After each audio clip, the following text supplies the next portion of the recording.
भारतीय संविधान निर्माण के लिए बनी समितियां कि भारतीय संविधान का जब निर्माण हो रहा था तो वह उस समय किन किन समितियों का गठन हुआ था।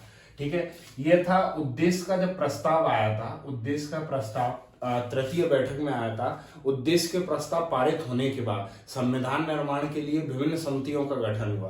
तो ये समितियां कुछ इस प्रकार हैं। सबसे प्रथम हम देखते हैं जवाहरलाल नेहरू। तो जवाहरलाल नेहरू के पास जो समितियां थी उसमें सबसे पहली थी संघ शक्ति समिति।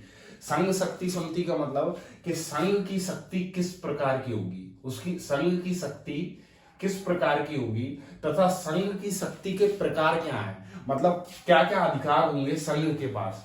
ठीक है, इसके बाद द्वितीय नंबर पर थी संघीय संविधान समिति कि संघ के लिए किस तरीके का संविधान होगा, संघ के लिए किस तरीके का संविधान होगा, तो संघीय संविधान समिति।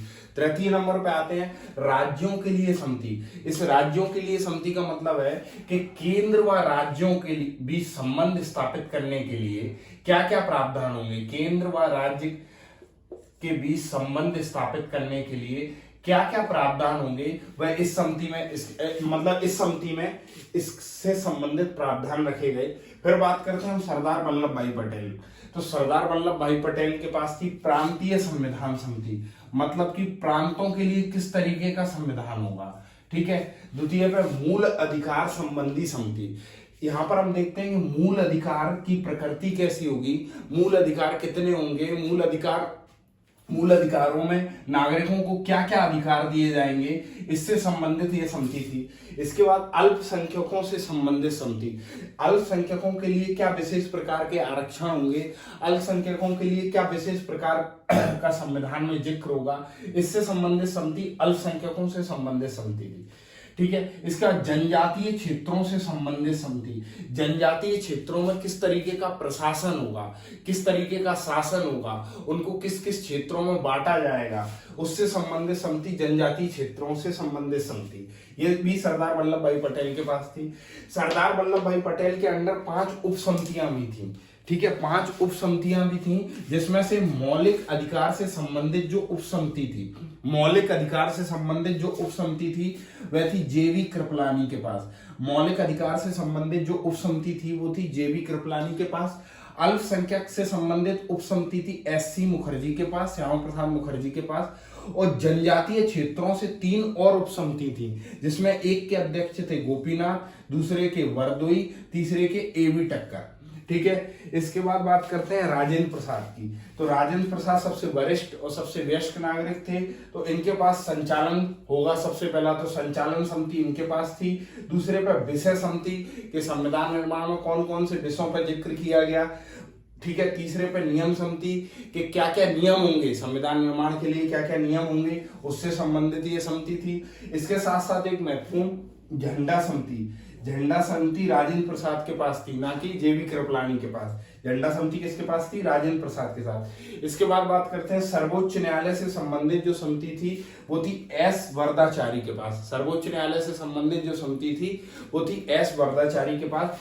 एस वरदाचारी जो थे वो संविधान सभा के सदस्य नहीं थे।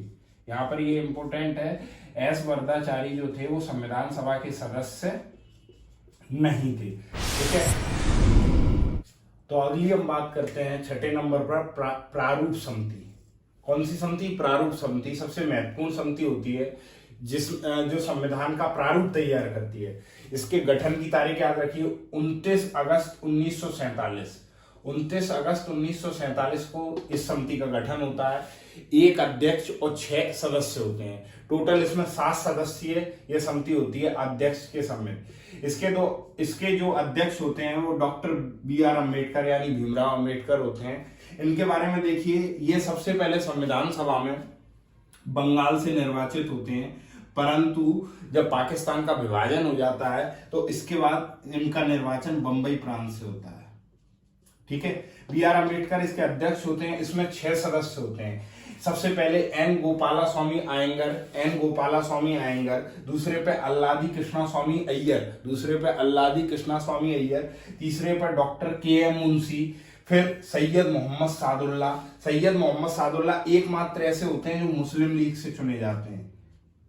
ठीक है, प्रारूप समिति में एकमात्र ऐसे सदस्य होते हैं सैयद मोहम्मद सादुल्लाह, जो मुस्लिम लीग से चुने जाते हैं। फिर एन माधवराव होते हैं, ये शुरुआत में प्रारूप समिति के सदस्य नहीं होते।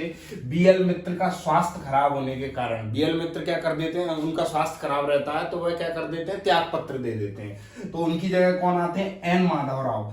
इसके बाद टीटी कृष्णमाचारी, ये भी शुरुआती प्रारूप समिति के सदस्य नहीं होते हैं। डीपी खेतान की मृत्यु हो जाती है 1948 में। तो डीपी खेतान की जब मृत्यु हो जाती है तो उनकी जगह कौन को चुना जाता है, टीटी कृष्णमाचारी। तो देखते हैं प्रारूप समिति का गठन 29 अगस्त 1947। अध्यक्ष BR अम्बेडकर, 6 सदस्य N Gopalaswami Ayyangar, Alladi Krishnaswami Iyer, doctor KM Munshi, sir Syed Mohammad Saadullah, जो कि कहां से चुने जाते हैं, मुस्लिम लीग से। एन माधवराव BL मित्र की जगह, क्योंकि BL मित्र त्याग पत्र दे देते हैं। और टीटी कृष्णमाचारी, ये डीपी खेतान की जब मृत्यु हो जाती है 1948 में, तो उसकी जगह टीटी कृष्णमाचारी चुने जाते हैं। इसके साथ कुछ उप समितियां देखते हैं हम। सभा के कार्यों से संबंधित समिति, मतलब सभा का कार्य किस तरीके से होगा उससे संबंधित उप समिति, जीवी मावलंकर। दूसरे पे कार्य संचालन से संबंधित समिति, कार्यों का संचालन कैसे होगा, तो KM मुंशी। तीसरे पे सदन समिति, पट्टाभी सीतारमैया। फिर वित्त से संबंधित उप समिति, ये सब उप समितियां हैं, डॉक्टर राजेंद्र प्रसाद। तो इस तरीके से हम देखते हैं कि संविधान निर्माण से बनी जो समितियां, जिन्होंने संविधान निर्माण का कार्य किया। ठीक है, यहाँ पर हम एक चीज और देखते हैं कि किसी एक व्यक्ति ने संविधान निर्माण का कार्य नहीं किया। यहाँ पर सभी व्यक्तियों का अपना अपना योगदान रहा, जैसे जवाहरलाल नेहरू हुए, या सरदार पटेल हुए, या अंबेडकर हुए, या राजेंद्र प्रसाद हुए, या जो उपसमितियों में जो जीवी मावलंकर, KM मुंशी हुए, पट्टाभी सीतारमैया हुए। तो इस तरीके से यह सभी लोगों के द्वारा संविधान निर्माण का कार्य हुआ, ना कि किसी एक व्यक्ति विशेष के कारण।